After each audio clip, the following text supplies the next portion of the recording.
प्रिय माताएं और बहनें, आज हम एक ऐसे अत्यंत दुर्लभ और पावन अवसर की चर्चा करने जा रहे हैं जो सावन मास में बहुत कम ही देखने को मिलता है।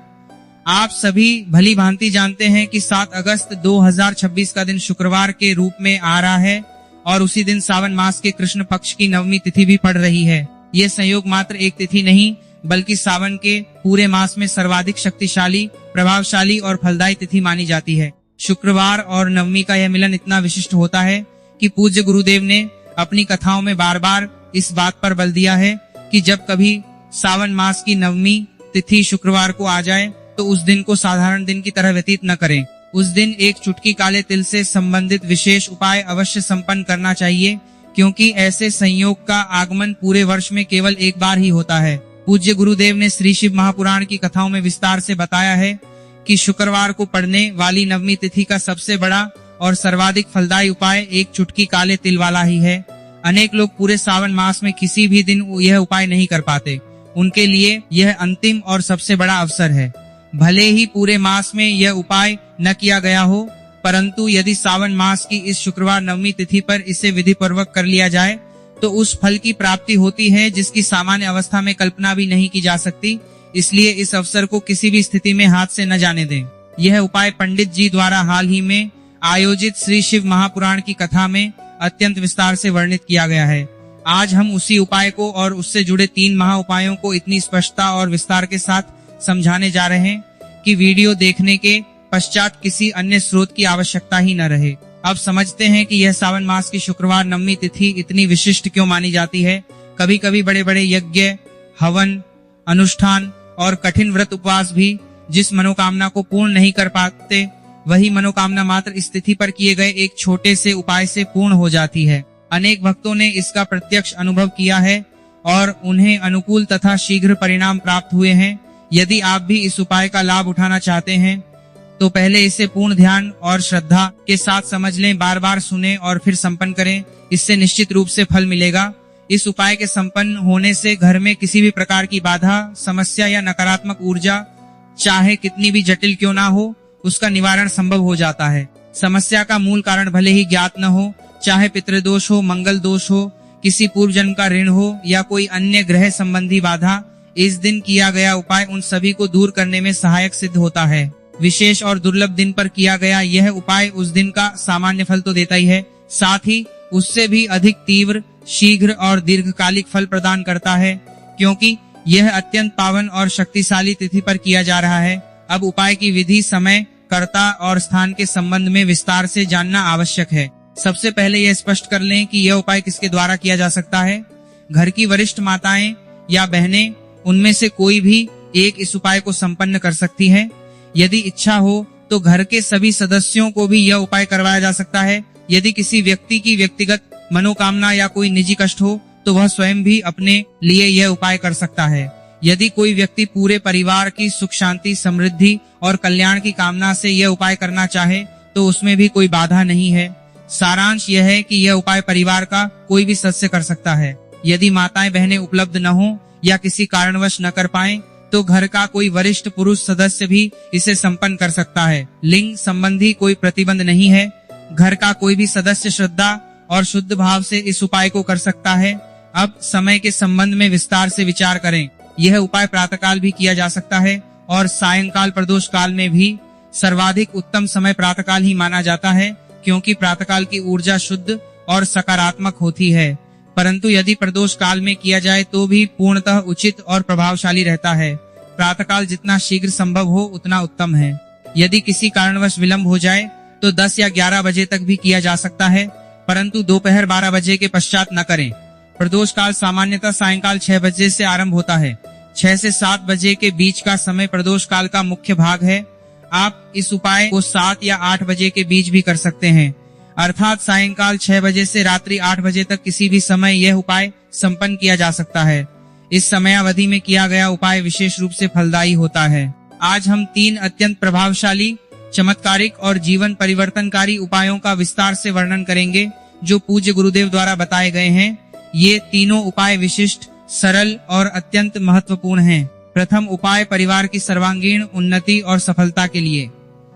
यदि आप चाहते हैं कि परिवार का प्रत्येक सदस्य निरंतर प्रगति करे, हर कार्य में सफलता प्राप्त करे और घर में सदैव सकारात्मक ऊर्जा बनी रहे, तो यह उपाय अवश्य करें।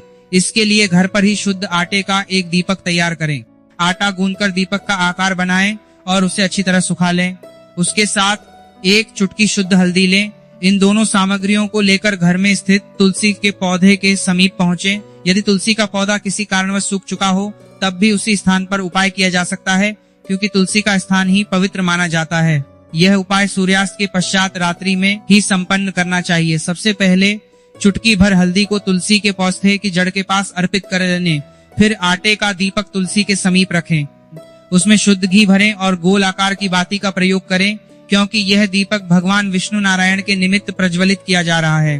दीपक प्रज्वलित करके भगवान विष्णु और माता तुलसी से हाथ जोड़कर प्रार्थना करें, हे भगवान नारायण, हे माता तुलसी, हमारे परिवार का प्रत्येक सदस्य उन्नति करे, हर कार्य में सफलता मिले, पूरा परिवार प्रसन्न रहे और आप सभी सदस्यों की रक्षा करें। दीपक प्रज्वलित करने के पश्चात यदि तुलसी के पौधे के नीचे गिरा हुआ पत्ता हो तो उसे सावधानी पूर्वक उठा लें। पौधे से पत्ता तोड़ना वर्जित है।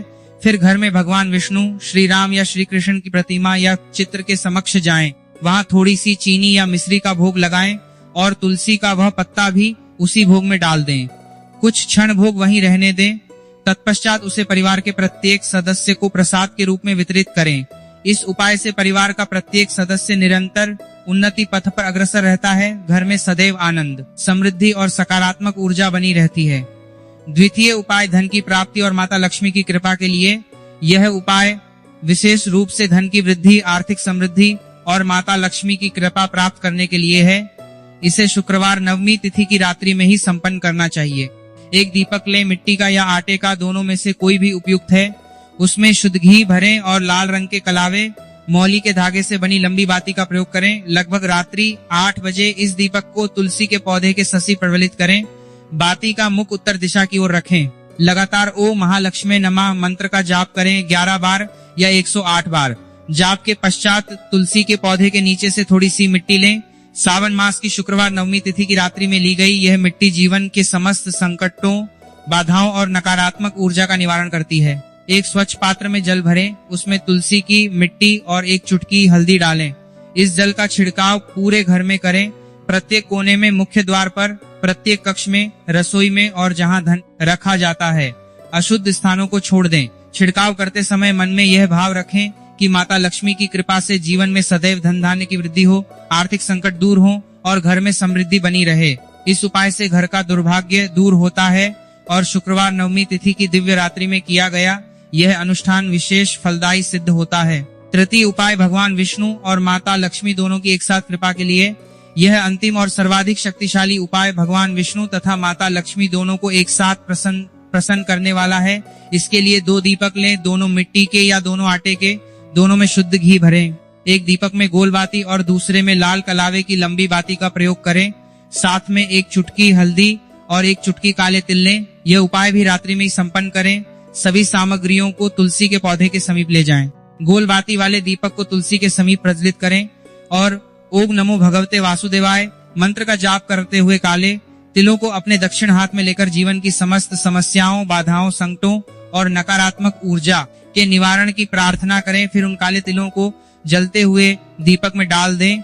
इस प्रकार गोल बाती का दीपक भगवान विष्णु के निमित्त प्रज्वलित हो जाता है। अब लंबी बाती वाले दीपक और चुटकी भर हल्दी को घर के मंदिर में ले जाएं। माता लक्ष्मी की प्रतिमा या चित्र के समक्ष दीपक रखें। दीपक के नीचे कुछ चावल या अनाज के दाने अवश्य रखें।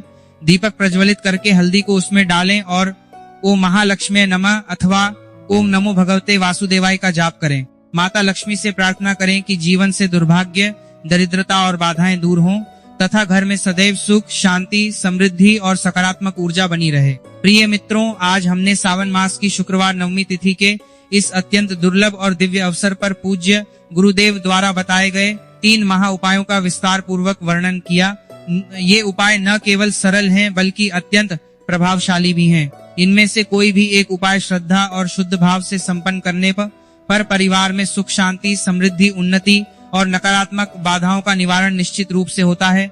याद रखें, यह संयोग पूरे वर्ष में केवल एक बार आता है, इसलिए इस अवसर को कदापि हाथ से न जाने दें। यदि आपने इस वीडियो को अंत तक देखा है और उपाय समझ लिए हैं तो अब देर न करें, आज की रात्रि में ही इनमें से कोई एक उपाय अवश्य संपन्न करें। जो उपाय आपके लिए सबसे सरल और सुविधाजनक लगे उसी को अपनाएं। विश्वास रखें, भगवान शिव, भगवान विष्णु और माता लक्ष्मी की कृपा से आपके जीवन में सकारात्मक परिवर्तन अवश्य आएगा। इस प्रकार आज हमने सावन मास की शुक्रवार नवमी तिथि की रात्रि में किए जाने वाले 3 महा उपायों का अत्यंत विस्तार पूर्वक वर्णन किया है। इनमें से जो आपके लिए सरल, सुविधाजनक और उपयुक्त लगे उसे श्रद्धा पूर्वक संपन्न करें। ये सभी उपाय पूज्य गुरुदेव द्वारा बताए गए अत्यंत विशिष्ट, सरल और प्रभावशाली उपाय हैं। यदि यह जानकारी उपयोगी लगी हो तो वीडियो को पसंद करें, साझा करें और अपने परिवार तथा मित्रों तक पहुंचाएं। मिलते हैं अगले वीडियो में। श्री शिवाय नमस्तुभ्यम।